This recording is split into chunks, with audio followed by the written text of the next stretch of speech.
my network. I'm so happy to be here.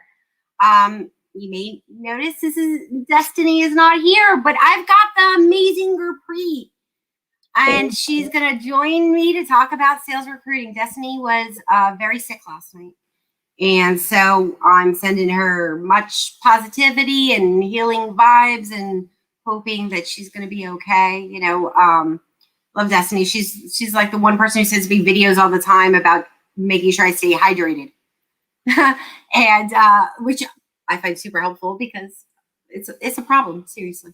But Gurpreet, thank you so much for filling in, for joining me. You are such a valuable resource. You're like everywhere, providing like insights for job seekers, and I'm so glad that you agreed to join me at such short notice. You're welcome. Thank you for thinking of me. When you messaged me, I was like, okay, what time? How long? Yeah, no, and I'm really grateful for that.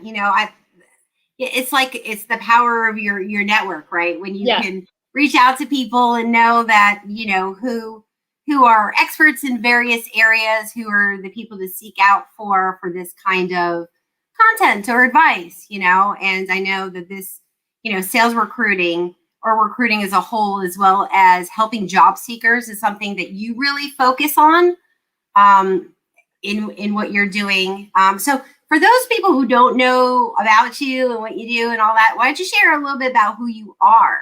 Sure. So my name is Gurpreet, and I'm an entrepreneur, serial entrepreneur. I guess I can call myself serial now that I have two different companies. So I run an HR consulting firm, boutique firm called HR Superhero, working with small, medium-sized organizations by helping them attract and retain talent. So it's what I call it is expert in managing your organization's biggest asset, which is your talent. My second business is GKM Coaching. And in that, I provide career and job search coaching. And I've been doing it for both of them. I've been in HR for 15 plus years, and I've been in coaching for 15 plus years. The byproduct of being in HR is you're also coaching employees, managers, supervisors, executives. And people just used to always come to me for career advice, job searching advice. So I end up launching GKM Coaching. So wow, I'm hitting both. Yeah, and that's great, because you've been a great resource, I know, to a lot of job seekers, as well as a resource from an HR perspective. So we have one question that came up. What are you looking forward to this week? I mean, what are you looking forward to this week? Well, I got featured on Wall Street Journal. That's amazing. Yay, bravo. So that's what I'm enjoing right this moment.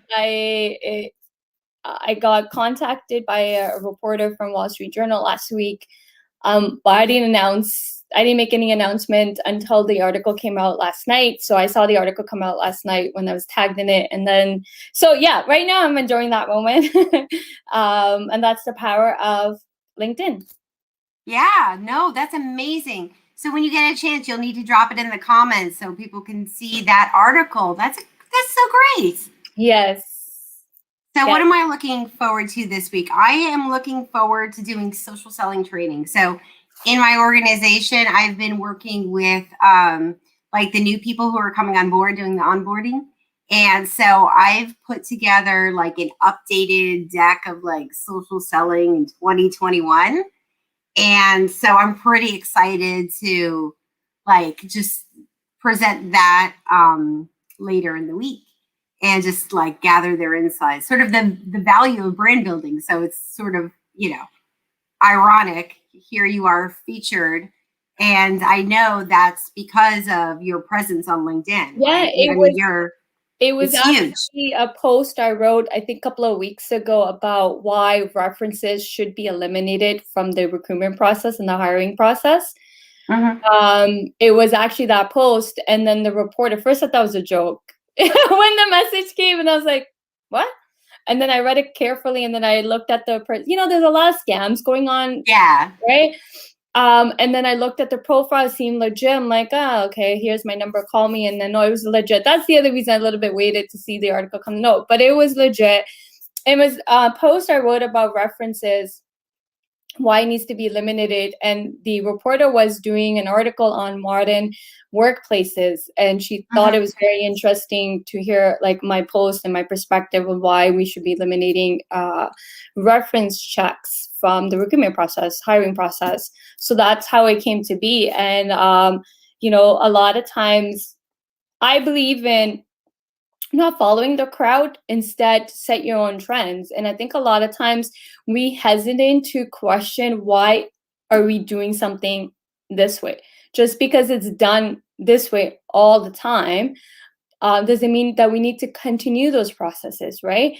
Times have changed. Times have changed so much, so much, that we also need to adapt and evolve and change. And that includes the hiring process, right? We need to change, involve the hiring process to today's time. Not because we've been doing it for 20, 30 and decades and centuries. You know what I mean? Yeah, no, and I agree. I mean, the experience you're cultivating, you know, when you're going through, like, as an organization in your hiring process is so important. You know, I'm lucky that I work for an organization where I had an awesome like hiring process. But I mean, I've talked about some of my horror stories before where, you know, like I went into one interview and it was like the guy had a black virtual background. It was like meeting with Darth Vader. And I was like, oh no. And you know, all of that, all those little things matter, or, you know, paying complete attention to the person who is interviewing you, right? Or who is interviewing, rather than being distracted with like multiple screens or phones, because, you know, people read the Zoom and they can tell when you're not like entirely focused. Yeah. I mean, and that's the downfall of the times we're living in, is that we are so used to having multiple screens open, our phones, our gadgets, our iPods, tablets, iPads. We have like multiple screens open. In today's day and age, people's attention span is like less than 5 seconds. And if you can't grab the attention of, be it in the interview, be it when you're applying for jobs, be it when the company is recruiting, you're not gonna grab the person's attention for them to want to be interested to get to know you. Vice versa, depending on whoever you're talking to, and that's a big problem now. Yeah, and I agree. It's the same thing with prospecting, right? If you can't grab that attention, you've got a very, very short time frame, right? And you've got to be engaged. So Cody here, could you give us a few reasons why to eliminate references? So that's interesting. Sure. Well, wasn't on my post, but quick, if I just do a quick little why, it's honestly speaking, it's more of, first one, no one's going to give a bad reference ever. I would never give a bad reference. Second, no companies out there anymore will give a reference. Companies now have policies. Even the companies I worked for, we had policies, no reference policy. The only thing we will validate is the dates that they worked there. That's it. That's it. So why are we making candidates give references? And now also today's day and age, it's so easy to get the reference, like LinkedIn profile. People have recommendations on the LinkedIn profile. Second, go screen the individual's LinkedIn activity. You'd be amazed how much you can learn from someone's activity. And shocking piece is, a lot of professionals forget that they're on a public platform. Pay attention how someone engages with someone's content when they disagree with the content. That is a very, very like valuable thing to take a look at, because I mean, I think, you know, that's a clear indicator whether someone is open, right? And you want to work with people who are open, who are, you know, open to other people's perspectives. And so, you know, getting that understanding. On the flip side, as a job seeker, looking at the leaders you could potentially work with and seeing whether they're, you know, how they react if someone disagrees with them is also a huge sign as well. You know, it goes both ways. Yeah, it's both ways, right? Like you should, Yeah. in today's day and age, you know what I mean? Like why are we doing reference checks? I've never done them. I eliminated it early in all my career because I didn't think it was a true indication of someone's going to be a good hire or a bad hire. The key is that you want to build a recruitment process, the interview processes to align with the role. So I spend a thorough time with the hiring managers, the hiring department, the leaders on what are they looking for. Who will be the ideal candidate? So building the ideal candidate profile. First of all, you do a job analysis to identify the need. What is the actual need? Are you just being reactive? Is it permanent, full-time, contract? Job analysis to then identifying, who is the ideal candidate. So developing an ideal candidate profile, then putting a marketing plan on how to sell it and attract the right candidate to the role, then putting the entire interview process from what questions to ask, what would be the right questions to ask. The key is asking the right questions in the interview. So I like, let's say there's 3 rounds, identifying how many rounds should we be doing, and then building interview questions for each round. I build even interview questions for the hiring managers. Because the key is, I think if you build a solid recruitment process from all the way to the interview phases, you should be able to identify who's the right candidate. And second of all, so what if someone wasn't a good hire for one company? Does that mean they're not going to be a good hire for you? Right? So we create all these biases in our head. And that's the other big reason why I don't think references are accurate and should be eliminated, because it creates biases. Because depending on who's conducting it, just because someone didn't work out for one company doesn't mean they're not going to work out for you. It could be so many different reasons why someone may not work out for one company or in the role they were in. Maybe it was a toxic work environment. Maybe they didn't like the boss. What are they going to tell you in the interview? I don't like my boss, and this is why I'm leaving the role. No one's going to actually sit there and tell you the truth why they're leaving the organization. And also the most important piece is the onboarding. Onboarding is an orientation. I don't think a lot of people understand the difference between orientation of a new hire and onboarding. Anyone can be successful in the role. You have a higher chance in having a candidate be successful in the role, 90% success rate, if you develop an onboarding plan from 30 days, 60 days, 90 days to a whole year. And this is where a lot of companies are missing the mark, is not building an onboarding. A lot of people confuse onboarding with new hire orientation. Mm-hmm. That's really interesting. I hadn't heard it that way before, that actually extending it out for the entire year, but it certainly makes sense. And I'm sure that it probably reduces turnover too, because you're making sure you have those stop points to make sure that the employee is engaged and that they feel like they're being a valuable contribution to the organization, and how they're actually doing. So that's pretty interesting. So we gotta set up. We gotta do our part as leaders, companies, managers. We have to do our part to ensure that the person we bring on to the organization is set up for success. This is a huge piece where so many companies are missing the mark, is setting up the individual to be successful, right? And that's the other reason I don't agree with references. If we really want to humanize the workplaces and we want human aspect in each of the companies, it starts with your processes, right? It also even starts on how you do hiring, what's your hiring process, right? I believe in that you should treat the candidate just like how you would treat a customer. Would you go run a background check on a customer before they bought your product? No. So why are we doing it for candidates, right? Plus, as individuals, we learn and grow from our mistakes. We shouldn't penalize people for mistakes. I've been fired before, not because I wasn't performing. I excelled at what I did in the role in 6 months, probably got the highest success rate of what I accomplished in 6 months in the entire company's history for that plant. But my boss changed. I already knew I was going to get fired. I don't know, my gut feeling. Yeah. So I think we should focus more on how we can make every employee in the company successful, be it new hire, be it current employees. That's how you can get the most on your ROI, return on your investment. Yeah, I mean, but I get the background check, especially in when you're working with clients that require those types of things, and there are certain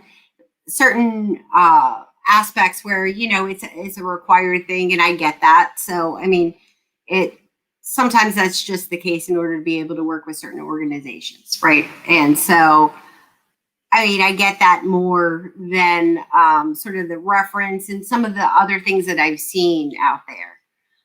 So Megan had a question. I always ask. Yeah. See, here's the thing, right? If hiring managers adamant they want to do it, I'll do it, no problem. But the key is ask, right? Ask. Ask them why they think it's important. That's my philosophy. I go in, even when I wasn't a consultant, I always ask, okay, let's talk about this. What's your reasoning? Like do that dialogue. I believe in having conversations and dialogues, and then you can fix, and then you give your viewpoint, they give you their viewpoint. Luckily I've been very successful in changing people's mind. Even the hiring, like not doing reference checks, even now as a consultant, I have told a lot of my clients, here's my viewpoint on references, here the pros and cons of doing it. And they all agree, yeah, you know what, actually makes sense. What's the difference? Like, or is anybody really going to give a bad reference? And in the end of the day, again, someone could not be a good fit for another company, but they could be an amazing fit for you and can excel at your company. And you probably could easily overlook them because of a reference. Yeah. So Megan here asked a question, totally goes both ways. I tell my candidates to look at social media and Glassdoor to see for themselves as company has a fit for values and needs. I'd add here though, there is, for sales specifically, there is a website called RepView, which is entirely like salespeople giving insights on previous employers. And so they're tracking like how much of the team is making commission, how many are making their quota, like what does that look like? And I find that reality, and being able to see those insights is super helpful, right? And then we've got someone else here says that Glassdoor is on point 80% of the time. I think 80% is a little high, right? So there's, some of it's not necessarily, they're being pushed to sort of make those good reviews. So, finding that balance, I almost look at like, which ones sound the most real, because you're going to run into this disgruntled employee, but then there's the ones that just sound like, okay, there were some normal challenges, that. I believe there's always some truth to those Glassdoor reviews. You got to look for the common theme. Yeah.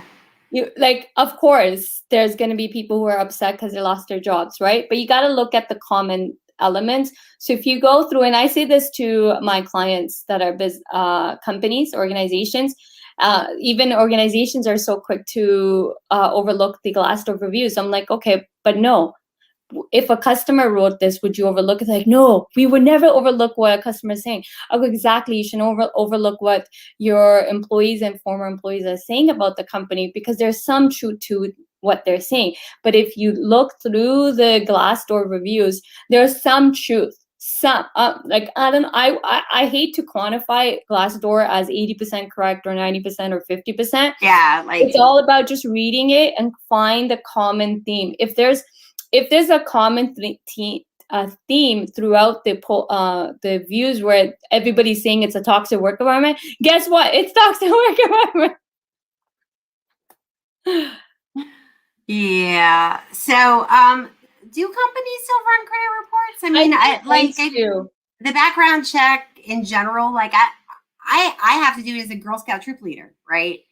Nobody's gonna let me go do stuff with little girls if I don't have a clear background, and that's to me perfectly acceptable. Right? I think it depends on the role. Yeah. Yeah, I think it depends on the role and the organization. You know, if it's a very financially based organization, I remember when I sold accounting software, right? I sell accounting software.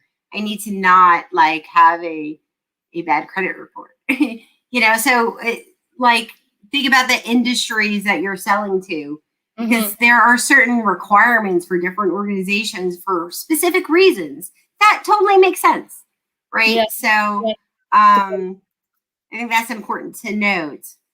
I got back channeled reference for I do that too. Yeah. There's so many ways to, you know, you don't have to get the candidate to fill out. Like, that's what I used to tell my managers. And especially because I work with the C executives. So I always tell the C executives, listen, if you know somebody in the company you're good buddies with, ask them. But again, you can't always believe everything they're saying, right? Again, we are human, we have biases. You should be willing to assess their feedback and ask yourself, you know, good or bad, the feedback, right? It depends on the feedback. What if the feedback's great, take it. If the feedback is half good, half not so good, then you have to also keep in mind, well, if it's not so good, why is it not so good? Is it because the manager was a micromanager? Right? There's so many different elements. When we do reference checks, we don't know who the person is that we're calling. We don't personally know them. We don't know we've never, especially if you never worked with that person. That's my whole thing about reference checks. First, no one ever gives a bad reference. No one's gonna ever give a bad reference. Companies have policies of not giving references other than just verifying the dates because of the kind of minimizing the legal exposure. Because if, say, you gave a bad reference, candidate finds out, they can actually go sue you. Yeah. Especially here in Canada, employee-friendly country. And it's more of a risk than anything else. That's why it's sort of a dated process. But, you know, and what I keep on teaching people about recently, right, is the value of having a LinkedIn presence and the value of social selling. So if part of your LinkedIn presence is how great you are to work with, that just adds that credibility. That's why it's worth investing the time as a job seeker or even as a manager to have people who will say good things about you and who do it publicly and share that. So that social proof matters. It matters a lot. Ever, I think more than ever. Well, yeah, right. So if you're, and this is specifically about salespeople, you're in a flooded market. How do you stand out? How do you stand out on LinkedIn? But how do you stand out in your market? And while you're job seeking, how you show up both digitally as well as in person matters, right? You were saying something interesting before we went live, that a lot of the sales leaders or salespeople that you speak to, that they sort of forget their sales skills, right? They check the sales skills at the door and get very nervous about the job hunts rather than leveraging those sales skills to then use in their job hunt. And I think that was a very excellent point. I've done that a time or two, I think. You know what? A lot, even like on the other side of the table when I'm interviewing candidates, and I've done a lot of sales interviews. One common theme of, like, first of all, one of my joyful recruitment is always when I get to interview salespeople, because a majority of them know how to talk and you can have conversations, right? A lot of candidates don't forget that the interview is a conversation. But one of the common elements I've seen in salespeople, when I'm interviewing salespeople, or even when I'm coaching salespeople from my coaching business, forget that the sales. They forget their sales skills and they go straight into like a job seeker mode. I remember coaching this VP after I interviewed her. I don't know, I'm like, let me help her. Because I see a lot of things when I'm on the other side of the table. That's the other reason why I started doing coaching, was because I see so many common mistakes people are making. But in the interview, I can't tell you that. I can't tell you. But on the coaching, I can tell you, hey, you're doing this, this, and this wrong. Salespeople have the most biggest advantage is you always got to treat the job search, the interviews like you're talking to a potential client, a potential customer. Always have your sales hat on. I always tell salespeople, put your sales hat on. Forget the job seeker. Forget anything. Just go straight into your sales mode. Put your sales hat on. Identify the pain points, how you will fix their problem, how you the solution to the problem, and sell yourself. I think a lot of people confuse selling themselves with over talking about themselves. Yeah, and I mean, I think to this day, I still work on that balance. Like, I don't like to talk about myself, but I do some great things, right? And so I have a hard time with that balance. So Lydia here has a thing she said. Another thing that just really angers me is companies asking for your salary history, and I'll agree. You know, especially when you take into account the the pay gap. It's like, really, dude?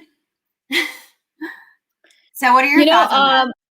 I agree. I don't care to ask what. I'm not your traditional HR. Never been. Yeah. I don't believe in asking. Who cares about someone's salary history? Right? Someone can. I hate when I also have a big pet peeve is when companies lowball candidates. No, pay for what you want. You get what you pay for. Okay, if you want employee retention, you got to pay them and compensate them properly. I don't care. I never ask candidates salary history ever because it has no bearing on the role that I'm recruiting for. And the role I'm recruiting for, we're looking for X amount of skills. You got to pay for what you want. Mm-hmm. And the market, right? Market research. I've helped many roles with I've worked with like co-founders, founders, CEOs. I've helped them navigate. Listen, don't forget your budget because a lot of people think they don't have budget. You have a budget for what you want. If you want the sky and the moon and the stars, you got to pay the sky and the moon and the stars. And if you can't, then let's come back to reality of what you can afford. And then that's what you're going to get, right? So if you want someone to run the show, then you got to pay them for running the show. Yeah. You can't ask for 40K salary, but you want someone with 10, 15 years experience, right? So if you're going to pay 40K as an entry level salary, in today's time and age, depending on where you live. Like if you live in Toronto, cost of living is so high, like 40K is entry level role salary. So, well, yeah. So it does entirely depend on where you live. And I know you have a hard stop. So we're at 12:28. Yeah, so I know. Totally would not talk about the topic. But tell me, so if you have any final thoughts to leave job seekers with, especially salespeople who are job hunting, what final thoughts would you leave with them? I would say know your why. Like, why should a company hire you? What benefit with what the company's gonna get when they hire you? And salespeople, it's easy in the sense that you're a salesperson. Your whole job is to get the company sales, right? That's revenues. How are you gonna make the company revenues? It's all about the money in the end of the day. So for salespeople, I think it's easy sell because if you can sell, company's gonna hire you. And if you can't sell, you're not getting hired, right? So the entire time you should be showing them how you sell. So sales, how would you generate revenues? Don't just say, I will increase your sales. Give numbers and figures showing how you did it in all the roles you've worked in. By how much did you increase the sales in a month, 2 months? Yeah. And also, are you a closer? Because you can be a salesperson that can get the lead, but can you close it? Closing, right? Like without closing, you don't have a sale. So what's your strategy? Yeah, 100%. Thank you for sharing your insights and for joining me short notice. I sincerely appreciate you. If you need to hop off, that's fine. I do want to tell everyone about what's coming next week. Yeah, that's fine. So I've got DeJuan Brown coming next week, and it's May the 4th. So we're going to talk about basically diversity as a force multiplier, which I think is going to be a great conversation. So be sure to come back next week, and Gurpreet will definitely drop her article in the comments when she gets a chance. But thank you everyone for joining, and we'll see you next week. Thank Take you care. for having me. Bye, guys.